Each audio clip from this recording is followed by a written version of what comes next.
Our world is divided into two realms. The normal one, where mortal humans live, is called the waking world. But there is another world that waits for us when we close our eyes and sleep. A place called the dreaming realm. This realm is controlled by a godlike being, the master of dreams, called Lord Morpheus. His job is to regulate nightmares and dreams of the mortal people. He has the abilities to time travel, to morph himself into other beings, and even to manipulate others' minds. In the first scene, we see his beloved raven flapping through the air and arriving at his castle. Turns out Morpheus is in pursuit of a rogue nightmare called the Corinthian. The Corinthian escaped the dreaming realm and proceeded to wreak havoc on the waking world, killing many mortals in the process. So, as the king of the dreaming realm, Morpheus has to take responsibility to capture and stop the Corinthian. Shortly after, he dons his mask and leaves the dreaming realm. Although Morpheus is the strongest being in the dreaming world, he is weak in the waking world. Despite this, Morpheus is confident that he will get the job done with the help of his three deadly weapons: his pouch of sand, his helm,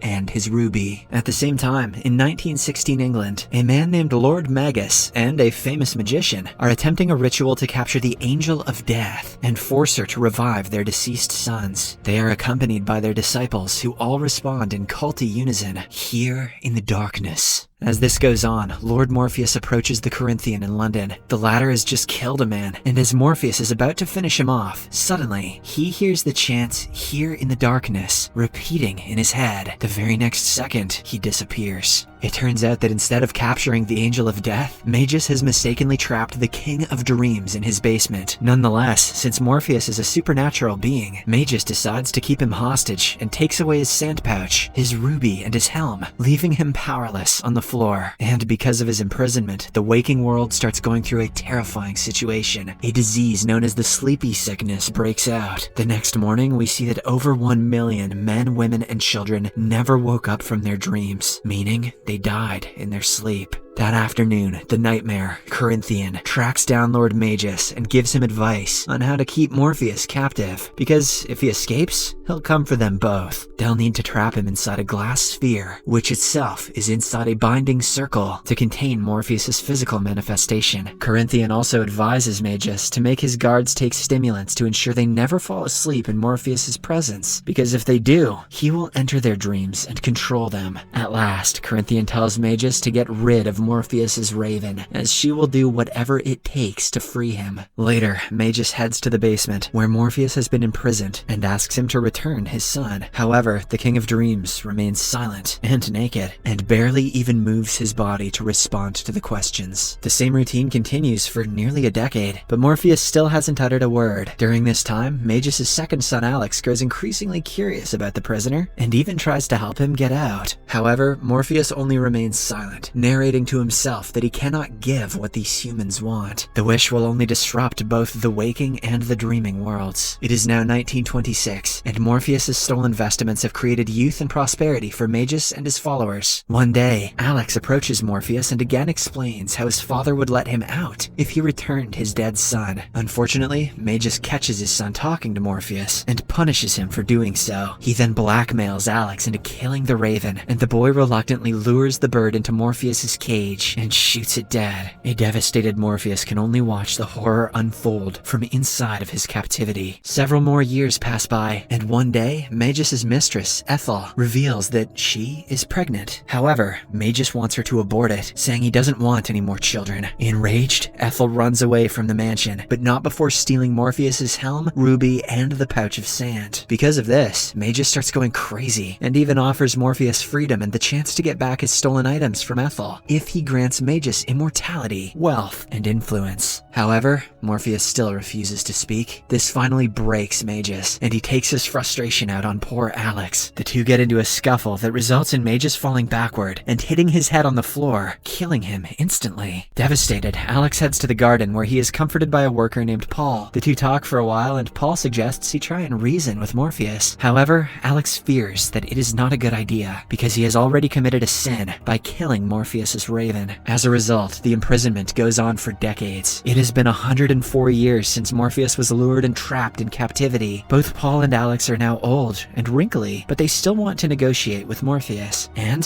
one day, everything changes. Inside the room, as Paul wheels Alex away in his wheelchair, he purposefully breaks the enchanted circle, allowing the King of Dreams to finally use his powers. After the two leave, Morpheus manipulates one of the guards into falling asleep and enters his dreams. He then forces the guard to shoot his gun and break the glass sphere. As soon as Morpheus gets out, he takes revenge on Alex by putting him into an eternal sleep, where he is stuck moving from one nightmare to the next. In this way, after more than a century of captivity, Morpheus finally returns to his dreaming realm. But, to his dismay, it is not the same one he left. The once beautiful buildings that existed are now dilapidated and grim. Morpheus reunites with the realm's chief librarian, Lucien, and learns that most of the residents have left due to a lack of leadership. Hearing all of this, he is devastated, but nonetheless he vows to rebuild his realm back to its glorious image. On the other hand, the nightmare, Corinthian, is seen in an apartment with his latest victim. He knows that his creator Morpheus has escaped captivity and is going to come for him soon. Then, we are shown why Corinthian actually wears sunglasses. In the sockets where his eyes should be, he has rows of teeth, like tiny mouths. He is known for his trademark of killing people by cutting out their eyes. Back in the dreaming realm, Morpheus explains to Lucien that he is nothing without his weapons, his pouch, helm, and ruby. Thus, if he wants to rebuild his realm, he has to find them first. Following this, we are taken to Buffalo, New York, where an older Ethel is hiding out from society. She appears to be an international criminal, living multiple lives. One day, she is greeted by Corinthian,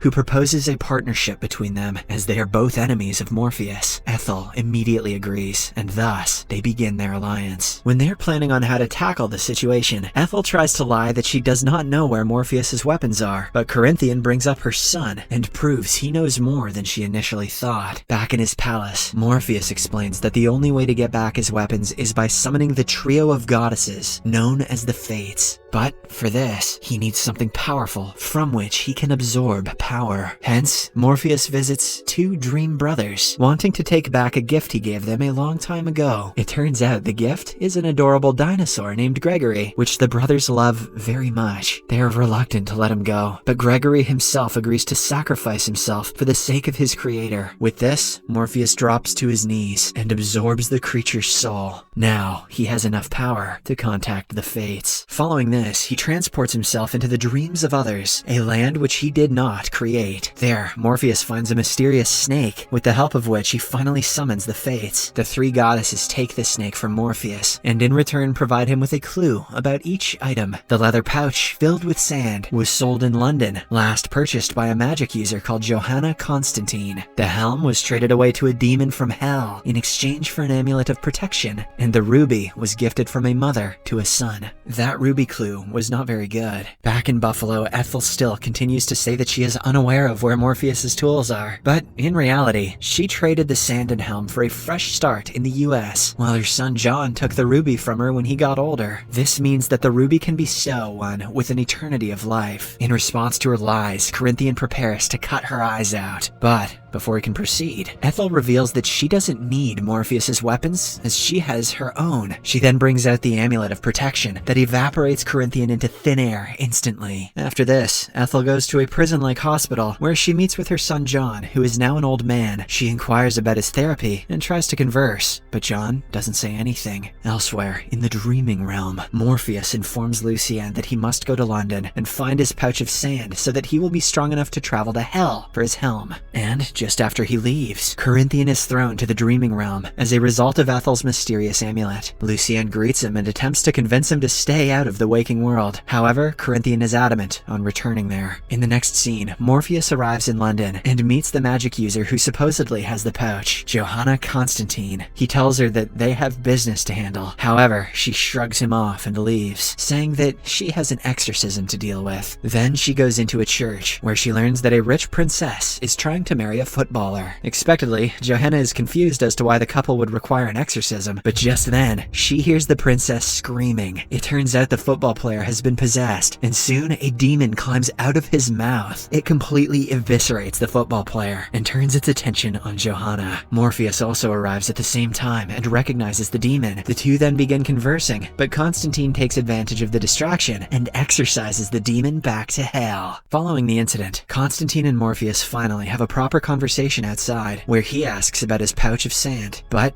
to his dismay, Johanna reveals that she couldn't open the drawstrings, so she sold it. Morpheus insists they must find the pouch because his realm will cease to exist otherwise. If dreams disappear, destruction will follow. However, Johanna does not pay heed to what he is saying and walks away. After the two part ways, Morpheus notices a raven that has been sent by Lucien to assist him. The bird introduces himself as Matthew and vows to protect Morpheus at any cost. Next, we see Morpheus arriving in Johanna's dreams. She appears to be having a nightmare where a demon is trying to drag her to hell. Just then, she wakes up and finds Morpheus in her room. He explains that he tracked her through her dream and wants to help her. Since Constantine experiences nightmares almost every night, Morpheus promises to get rid of them. This finally convinces her, and she begins looking for the sand pouch. As she looks in her office, Morpheus finds pictures of Johanna with her girlfriend, Rachel. This triggers something in Johanna, and she realizes that the sand pouch is actually at her girlfriend's place. In the next scene, the two head to Rachel's house to retrieve the pouch. Johanna explains that she used to live there not long ago. However, when all the people close to her started dying, one after another, she decided to leave Rachel to keep her safe. Soon, the two enter the house and are taken aback to find Rachel under the spell of the sand pouch. Her condition is so fragile that she cannot even speak. Turns out she has become addicted to the sand and the dreams that come from it, causing her body to wither away. As Morpheus retrieves the sand pouch from Rachel, he explains it wasn't meant for humans. He then prepares to leave, but Constantine demands he help her ex-girlfriend, since it was his sand that ruined her. Morpheus agrees and asks her to wait outside. He then pours sand over Rachel and puts her out of her suffering. It allows her to have one last peaceful dream of Johanna before she passes away. Back in Buffalo, Ethel reveals to her son that she only stole the magical weapons because she thought they'd help. When Magus's men came after them, she hid the ruby and traded the others for the mysterious amulet of protection around her neck. It has kept her alive all these years, but now she doesn't want to continue any longer. Hence, she wants to return the ruby to Morpheus in hopes that he'll forgive them. However, John wonders if they should give it away when they could use it to dream of a world without the King of Dreams himself. In reply, Ethel reveals that many people have already died for the ruby, and it's not worth keeping. She then takes off her amulet of protection and gives it to John as a peace offering. Ethel explains that it kept her alive for 116 years, so it should keep him alive forever. With the amulet now gone, her body begins to age rapidly, and she dies in John's arms, leaving him devastated. Hearing his screams, a guard arrives and witnesses the corpse. He quickly assumes that John has murdered her and fires a bullet at him, but surprisingly, because of the amulet of protection, the bullet bounces back and kills the guard instead. After this, John walks out of the building, which has been keeping him captive for years. As he stands in the cold Buffalo streets, the Corinthian appears from behind and lends him a coat. John, who thinks the man is simply a stranger, says that he doesn't want it, but Corinthian insists. The final scene shows Morpheus informing Johanna of her ex-girlfriend's peaceful passing in her sleep. He also reassures her that she won't be experiencing any nightmares from now on. After she leaves, Morpheus and his new raven friend Matthew discuss their next move to go to hell.